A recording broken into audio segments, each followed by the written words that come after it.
अस्सलाम वालेकुम रहमतुल्लाहि व बरकातहू। आज की वीडियो में आप एक मैयत के बारे में जानेंगे। एक तबलीगी दोस्त ने हिंदुस्तान का एक किस्सा सुनाया कि एक इलाके में हमारी जमात गई और वहाँ हम एक मस्जिद में ठहरे हुए थे और अपना काम कर रहे थे कि यकायक मोहल्ले के कुछ लोग हमारे पास आए और कहा कि ज़रा हमारे घर चलिए, हम लोग बहुत परेशान हैं, हमारे घर एक मैयत हो गई है और मैयत के साथ अजीब मामला हो रहा है। चुनांचे हम सब लोग उनके साथ चले गए। जब उनके घर पहुंचे तो हमने अपनी आंखों से ये देखा कि एक औरत की लाश कमरे में रखी हुई है और बहुत बड़े बड़े कंख जोरे इस मैयत की चारों तरफ सर से लेकर पांव तक दाएं बाएं मुंह खोले खड़े हैं।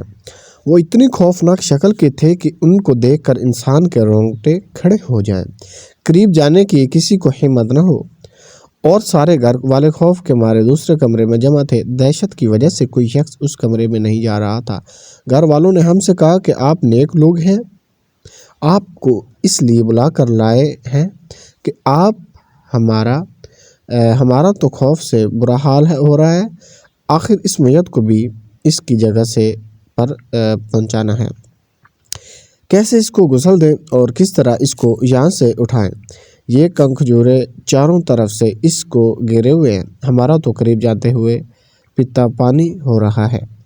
आप हजरात कुछ पढ़कर इस साले सवाब करें और दुआ करें ताकि कम से कम इतना मौका मिल जाए कि हम इसको इसकी कब्र में उतार दें और इस फर्ज से सबको दोष हो जाए।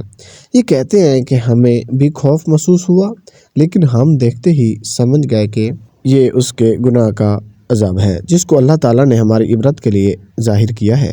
चुनांचे हम सब एक कोने में बैठकर उसके लिए इस्तग़फ़ार करने लगे और अल्लाह ताला से दुआ करने लगे कि या अल्लाह, मेहरबानी फरमा और इतनी देर के लिए इस अज़ाब को हटा दीजिए कि हम इसको गुस्ल और कफन देकर इसको इसकी कब्र तक पहुंचा दें और ये फ़रीज़ा अदा कर लें। इसके बाद काफ़ी देर तक हम पढ़ते रहे, इस्तग़फ़ार करते रहे, रोते रहे और आंसू बहाते रहे। काफ़ी देर बाद देखा कि वो सब खंगजूरे अचानक मैयत का मुआसरा छोड़कर एक कोने में जमा हो गए। बस हमने ये कहा कि अब अल्लाह ताला की रहमत आ गई है, इसने अपना फजल फरमाया है, अब तुम लोग इसको गुस्ल और कफन दे दें। चुनांचे गुस्ल और कफन के बाद उसकी नमाज जनाजा हुई और उसे कब्रिस्तान ले गए और जाकर उसको कब्र में उतार दिया।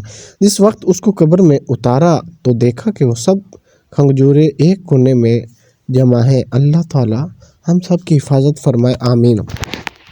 उसका कहने का मकसद आजकल के हालात ऐसे हैं, आजकल के माशी हर लिहाज से और मशरती लिहाज से, जिस लिहाज से भी हालात इस किस्म के हैं, हमें कोई परवाह नहीं है गुनाह करने, ये करना है वो करना है। गुनाह की करने पर भी हमें शर्मिंदगी नहीं हो रही। तो हमें ये समझना है कि आजकल के दौर में हम गुनाह से दूर हों और हम तभी मोमिन हो जाएंगे जब हमें गुनाह लगे। ठीक है, अल्लाह पाक सभी को सलामत रखे।